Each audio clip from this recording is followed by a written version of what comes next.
ভাগীরথীর জলবৃদ্ধি ও পাড় ভাঙনে আতঙ্ক, শুরু রাজনৈতিক চর্চা। বাড়ছে ভাগীরথী নদীর জলস্তর, আর তার সঙ্গে পাল্লা দিয়ে বেড়েছে আতঙ্ক। নদীর ধারে ফাটল দেখা দিয়েছে একাধিক জায়গায়, বিশেষ করে বেলঘরিয়া 2 গভারচর এলাকায় তালতলা পাড়ায় একটি ঢালাই রাস্তার একাংশে বড় ধরনের ফাটল ধরা পড়েছে। আশঙ্কা করা হচ্ছে ভারী বৃষ্টির চাপে এবং নদীর জলস্তর আরও বাড়লে পরিস্থিতি আরও বিপজ্জনক হতে পারে। স্থানীয় মানুষের অভিযোগ, একদিকে নদীর পাড় ভাঙনের আশঙ্কা, অন্যদিকে প্রশাসনের তরফে যথাযথ ব্যবস্থা না নেওয়ার আতঙ্ক ছড়িয়ে শতাধিক পরিবারের মধ্যে।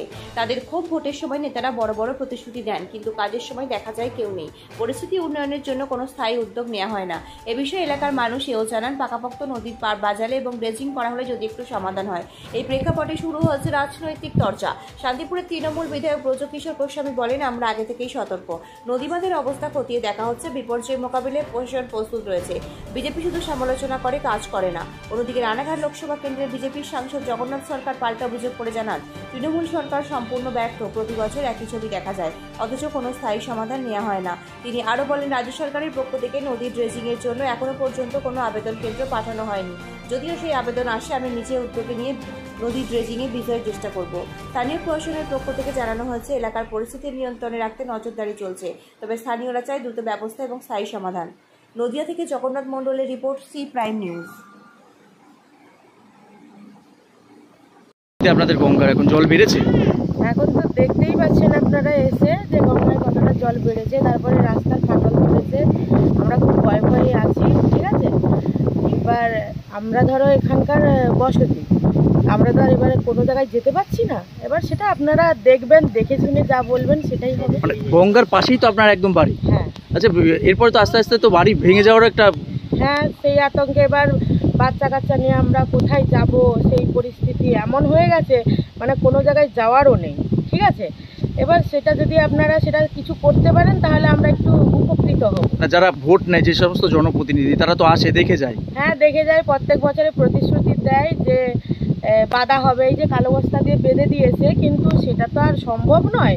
জল তো আর কেউ আটকাতে পারে না, এই হচ্ছে সমস্যা। তাছাড়া ওনারা বলেন যেটুকুনি পেরেছেন করেছেন, কিন্তু এবার আমাদের জল যদি উঠে আসে গঙ্গায়, তাহলে আমরা তো সেই প্রতিকূলতার মধ্যেই তো থাকবো। এবার ওনারা এসে তো আর আমাদের সেই সুবিধাটা দিতে পারেন না।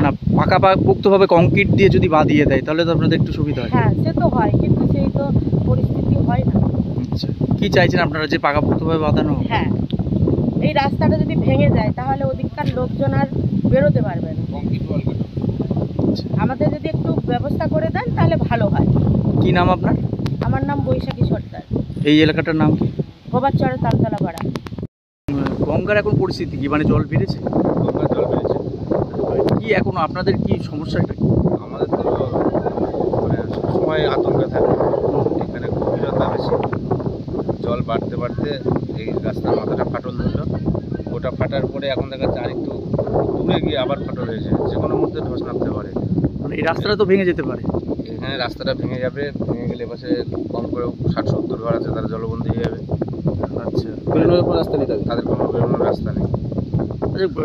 আপনাদের জ্ঞান হওয়া পর্যন্ত গঙ্গাটা কত দূর ছিল? গঙ্গাটা এখন যেখানে চর, আমরা জ্ঞান হয়ে ওখানে দেখেছি, ভাঙতে ভাঙতে এতটা চলে এসেছে। এখন পুরো গঙ্গাটাই এইদিকে ভাঙনে, মানে প্রতি বছরই ভাঙে? আচ্ছা, এইভাবে ভাঙলে তো পুরো বাড়িঘর এরপরে সব যাবে। মাঝে 2 বছর একটু কমেছিল, স্টপ হয়েছিল, কিন্তু এখন একদমই যেটুকু ছিল আবার এই গঙ্গার কাজ করেছিল সেখানে ঘোরাতে এখন খুলে চলে এসছে, রাস্তার মাথাটা ফাটল ধরে গেছে। জনপ্রতিনিধি প্রশাসন এসে দেখে তো? দেখে, করবো, প্রতিশ্রুতি দেয়, করে না। যেমন এমএলএ সাহেব বলেছিলেন যে আমি দেখবো ওখানে গঙ্গার কাজ করবো, কিন্তু এমএলএ সাহেব ওই কালো বস্তার কাজটা করেছে। কালো বস্তা আদৌ থাকে? এই প্রথম। না, বলছি যে এগুলো থাকবে দীর্ঘদিনের। সেটাই তো বলছি, এটাই তো প্রথম হয়েছে, আমরা কী করে বলবো থাকবে কি না। এর আগে পাথরের কাজ হয়েছিল, থাকেনি, খাঁচার কাজ হয়েছিল, থাকেনি।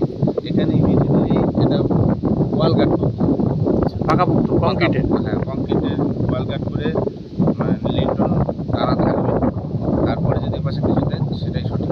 আচ্ছা, আপনারা তো সবাই তো ভোট দেন না তো এমন না, তাহলে আপনাদের প্রতি এত অনীহা কেন? জানি না, সবাই প্রতিশ্রুতি দেয়, জায়গায় গিয়ে পৌঁছে গিয়ে তখন নিজেরা খেলছে। কি চাইছেন আপনারা? আমরা চাইছি তো গঙ্গা ভাগীরথীর মুখটাকে ইমিডিয়েটলি পাকাপোক্ত করা।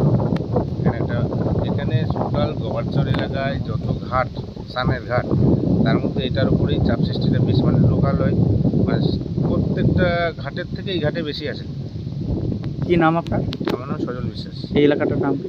গোবরচর তালতলা পাড়া। এই বিষয়ে কি বলবেন? দেখুন, গঙ্গা নদী জাতীয় নদী ঠিক, কিন্তু গঙ্গার পার রাজ্য সরকারের, আর সেটাকে বাঁধানো দায়িত্ব রাজ্য সরকারের। ড্রেজিং এর ক্ষেত্রেও রাজ্য সরকারের ন্যূনতম সহযোগিতা থাকার দরকার আছে কিছু, সেটা নয় নিজে কেন্দ্র সরকার করবে, কিন্তু পার বাঁধাতে গেলে রাজ্য সরকার অনুমতি তাদের পক্ষ থেকে স্কিম যাওয়া উচিত, তবেই সেটা সম্ভব। কিন্তু বেশ কয়েক বছর ধরে মমতা ব্যানার্জির নেতৃত্বে কোনো কাজই মানুষের যে সরাসরি সুবিধা, যৌথ প্রকল্প কেন্দ্র সরকারকে আনার জন্য রাজ্যের পক্ষ থেকে যে আবেদন, সেটাই হয় না। আর যার ফলে আমরা পশ্চিমবাংলার মানুষ আমরা বহু ক্ষেত্রে বঞ্চিত। ঠিক তাই পার বাঁধানোর ক্ষেত্রে দেখা যাচ্ছে পঞ্চায়েত সমিতির মাধ্যমে বিডিও অফিসে দিয়ে কিছু বালির বস্তা ফেলে, ওর অডিট ঠিক মতো হয় না, ধুয়ে চলে যায়। ওটা একটা টাকা মারার কৌশল হয়েছে। কেন্দ্রীয় টাকা যে গ্রামীণ বিকাশের ক্ষেত্রে যেগুলো হয়, দেওয়া হয়, তার একটা বড় অংশ এইভাবে মানে ভাগ বাটোয়ারা করে খাওয়া হয়। সেই জন্য আর দোষ দেওয়া হয়, মিথ্যা প্রচার করে কেন্দ্রের নদী, কেন্দ্র কেন করে না, এটা বারে বারে বলা হয়, মানুষকে বিভ্রান্ত করার চেষ্টা। মানুষ বলে যে গঙ্গা আরতি হয় কিন্তু গঙ্গা ড্রেজিং এর কাজ হয় না। গঙ্গা আরতি তার ধর্মীয় ব্যাপার, তাদের প্রয়োজনে সে পুণ্য অর্জনের জন্য সে করতেই পারে। আর গঙ্গা ড্রেজিং এর দায়িত্ব রাজ্য সরকারের পক্ষ থেকেই প্ল্যান দেওয়া উচিত, এবং তাদের প্রশাসনিক মাধ্যমেই কেন্দ্রের কাছে গেলে কেন্দ্র তার বরাদ্দ টাকা দেয়। কিন্তু এখানে এই সরকার তার ব্যবস্থা সেইভাবে করে না। এরা শুধু প্রচার করে যেটা কেন্দ্রীয় নদী, তার পার বাঁধানোর দায়িত্ব তার বলে, কেন্দ্রের বলে অপপ্রচার করে, মিথ্যা প্রচার করে। কিন্তু রাজ্য সরকার যেসব নেতা বা এমএলএ এমপি যারা আছে তারা কিন্তু পরিষ্কার বলে যে এটা এমপি নাকি জানায় না, রাজ্যসভায় নাকি জানানো হয় না বা বিধানসভায় জানানো হয় না, কি বলবো। প্রস্তাব দেখার রাজ্য সরকারের পক্ষ থেকে প্রস্তাবটা গেছে, কবে গেছে, কোন ডেট, তার মেমো নাম্বার দিক, পার্লামেন্ট থেকে ওটা ব্যবস্থা করে কেন্দ্র সরকার আদায়ের দায়িত্ব আমাদের। শুধু মিথ্যা কথা বলে জনগণকে বিভ্রান্ত করে কোনো লাভ নেই। ভাগীরথী নদীর জল বৃদ্ধি পেয়েছে, প্রতি বছরই এই সমস্যাটা হয়। আমরাও গিয়েছিলাম সেখানে ঘুরতে, প্রায় উঠোনে জল চলে এসেছে, এবং তারা বলছে আতঙ্কে এবার ভাগীরথী নদীতে জলে ডুবে মৃত্যু ছাড়া উপায় নেই। প্রতি বছর তো এটা হয়, তাহলে কোনো জনপ্রতিনিধি কি, আপনারা কিভাবে দেখছেন? দেখুন, প্রথমত হচ্ছে এটা অত্যন্ত প্যাথেটিক অবস্থা, কারণ গঙ্গার উপকূলবর্তী যে সমস্ত মানুষজনরা যারা আছেন তাদের প্রত্যেক বছরই এইরকম ভীষণভাবে রিভার এরপশন হচ্ছে, এবং যার ফলে বিঘার পর বিঘা জমি গঙ্গার অতল গহ্বরে তলিয়ে যাচ্ছে। সাধারণ মানুষের কৃষিকাজের জমি, ঘর বাড়ি সমস্ত সহায় সম্বল নিয়ে পড়ছে এক রাতের মধ্যে। এইরকম একটা অবস্থাতে আজকে এত বছর ধরে নিরন্তর যে গঙ্গার ভাঙন, সেই ভাঙন নিয়ে এত জনপ্রতিনিধি এলো শান্তিপুরে, এত জনপ্রতিনিধি গেল, কিন্তু কারোর এই বিষয়টিকে নিয়ে কোনো হেলদোল দেখলাম না।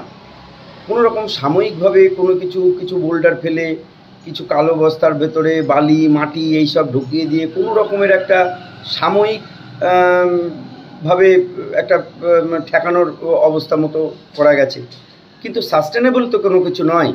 একটা নিশ্চিতভাবে নিরাপত্তাহীন, মানে নিরাপত্তা জীবনযাপন করবেন এই রকম কোনো বিষয় নিয়ে আমি দেখলাম না যে সরকারের কোনো সদিচ্ছা আছে। যদি থাকতো তাহলে এইভাবে কালো বস্তাগুলোকে জানে তারা যে এইভাবে যে বস্তাগুলো তারা ফেলছে এবং এগুলো ভেঙে যাবে। তার কারণ হচ্ছে সম্পূর্ণ যে বৈজ্ঞানিক পদ্ধতি, হ্যাঁ, নদী বিজ্ঞানী দিয়ে তার যে পুরো যে পদ্ধতি, সেই পদ্ধতি অনুকরণ যদি না করা হয়, গঙ্গার স্রোতের অভিমুখকে যদি কোনো রকমভাবে বদলানো না যায়, তাহলে এই যে বস্তাগুলো ফেলা হয়েছে, বস্তা যে টিকবে না, এটা খুব সাধারণ একটা মানুষও জানে। তো সেই রকম অবস্থায় কেন এইগুলো করা হলো বা কিভাবে করা হলো, তাৎক্ষণিক একটা চমক দেওয়ার জন্য করা হলো কিনা আমি বলতে পারবো। শাসক দল যে দাবি যে অ্যাকচুয়ালি এই সেচ দপ্তরটা কেন্দ্র সরকারের তত্ত্বাবধান, আপনারা মুক্ত প্রকল্প আনছেন না, কারণ যদি শাসক দলের একটা নাম হয় সেই কারণে। দেখুন, আবারও বলছি, এই কথা আমাদের এলাকার সাংসদও একবার নয় একাধিকবার আপনাদের চ্যানেলের সামনেই বলেছেন। আমিও একাধিকবার বলেছি, আবারও বলছি যে তারা খুব ভালো করে তথ্য নিয়ে জানুক যে অবশ্যই ক্রমে যে রাজ্য সরকার কোনো রকমভাবে কোনো পরিকল্পনা কিছু পাঠিয়েছে কিনা কেন্দ্রে এই বিষয়কে নিয়ে। তার কারণ কেন্দ্র সরকার এইখানে এসে যদি কোনো কাজ করে তাহলে সেটা রাজ্য সরকার কখনোই মেনে নিতে পারে না, কারণ কেন্দ্রীয় যে প্রকল্পগুলো রাজ্যে অনুমোদন পাক বা রাজ্যে সেগুলোকে সফলভাবে কার্যকর হোক, এটা বর্তমান যে তৃণমূল সরকার তারা চায় না। তারা যদি চাইতো তাহলে নিশ্চিতভাবে যে এই বিষয়ক যে মন্ত্রক আছে সেই মন্ত্রকে কাগজপত্র পাঠিয়ে নিশ্চিতভাবে তার সমাধানের চেষ্টা করতো এই সরকার।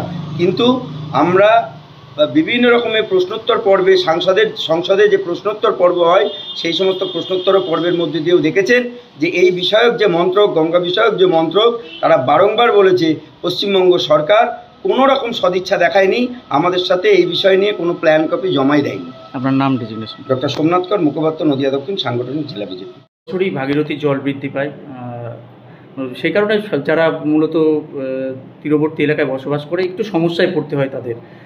এই নিয়ে কি আপনাদের আলাদা কোনো ব্যবস্থা কি রাখা হয়েছে সরকারি তরফে আর কি? নিশ্চিতভাবে আমাদের ভাগীরথীর জলস্তর প্রত্যেকদিন মাপা হয়, সরকারিভাবেই মাপা হয় এবং সেই রিপোর্টটা আমার কাছে আসে, যেমন বিডিও অফিসে আসে তেমন আমার কাছে আসে। আমরা সেটার দিকে নজর রাখছি, খেয়াল রাখছি কীভাবে আমরা এটা কী করতে পারি। গত পরশুদিন আমি মেথিরডাঙ্গা বালিচরেও গিয়েছিলাম, দেখে এসেছি। তার দুদিন আগে কামলাঘাটেও আমরা গিয়েছিলাম, দেখে এসেছি।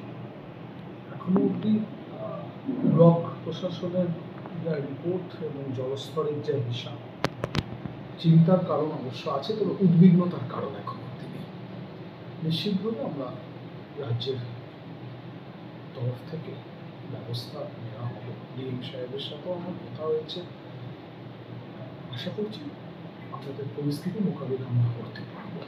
ভাগীরথী নদীর খবর করতে পারলেই একটা স্বাভাবিক একটা প্রশ্ন উঠে আসে প্রতি বছরই এলাকাবাসীর তরফেও, যে পাকাপোক্ত কেন বাঁধানো হবে না, কেন কালো বস্তা দিয়ে বাঁধানো হচ্ছে কিন্তু সেগুলো জলের তোরে আবার ভেঙে যাচ্ছে।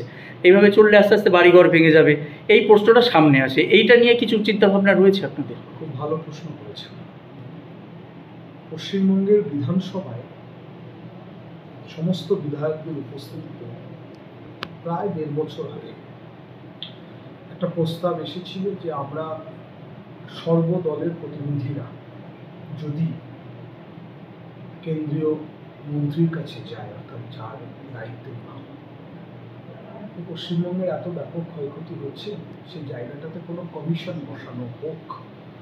মালদা, মুর্শিদাবাদ, নদিয়া, এই 3টি রাজ্য ব্যাপকভাবে ক্ষতিগ্রস্ত। আপনি যদি শামশেরগঞ্জের দিকে তাকান, আপনি তাকাতে পারবেন না, শামশেরগঞ্জ এত ব্যাপকভাবে ক্ষতিগ্রস্ত। শামশেরগঞ্জের এমএলএও বারবার এই প্রশ্ন তোলেন, আমিও বিধানসভায় বারবার তুলেছি। পাকাপোক্তভাবে বাঁধানোর ক্ষেত্রে যে পরিমাণ অর্থের সহযোগিতা দরকার, সেটা কিন্তু কেন্দ্রীয় সরকারকে করতে হবে, কারণ ভাঙন কেন্দ্রীয় সরকারের বিষয়। দীর্ঘদিন ধরে ড্রেজিং না হওয়া, এটাও একটা ফ্যাক্টর। গঙ্গায় চাইলে যে কেউ ড্রেজিং করতে পারে না।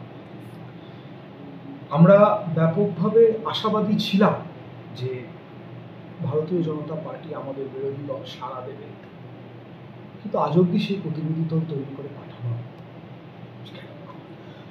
লাস্ট পাটনাতে একটা মিটিং ছিল, সেখানে আমাদের মন্ত্রী ডক্টর মানস উনি খুব ক্ষোভ উগড়ে দিয়েছেন, যে কেন এটা হচ্ছে না, এই ব্যাপকভাবে বাংলা ক্ষতিগ্রস্ত হচ্ছে। কিন্তু সত্যি কথা বলতে সেন্ট্রাল গভর্নমেন্ট আমাদের একটি পয়সাও দেয়নি আমাদের। এখন যদি আপনি এরপরে কোনো ভারতীয় জনতা পার্টির প্রতিনিধিকে ধরেন, উনি বলবেন দেয়া হয়েছে, দেয়া হয়নি। কিন্তু আমি যে তথ্যগুলো বললাম আপনাকে, প্রত্যেকটি কিন্তু বিধানসভায় লিপিবদ্ধ করা তথ্য, আর আমার মন গড়া কথা বলিনি। সেজন্য যদি মন গড়া কথা না বলে বিধানসভার এই তথ্যগুলোর ভিত্তিতে আলোচনা করা যায়, তাহলে আবারও এটা বলুন যে আজ থেকে 1.5 বছর আগে যদি সব দলের প্রতিনিধিরা যেতেন, মুখ্যমন্ত্রী আবেদন করেছেন, স্পিকার আবেদন করেছেন, সেই আবেদনের সাড়া দিয়ে যদি তারা যেতেন, তাহলে হয়তো বা আজকে আপনার এই প্রশ্নটা উত্তর দেওয়া আরো আমার পক্ষে আনন্দদায়ক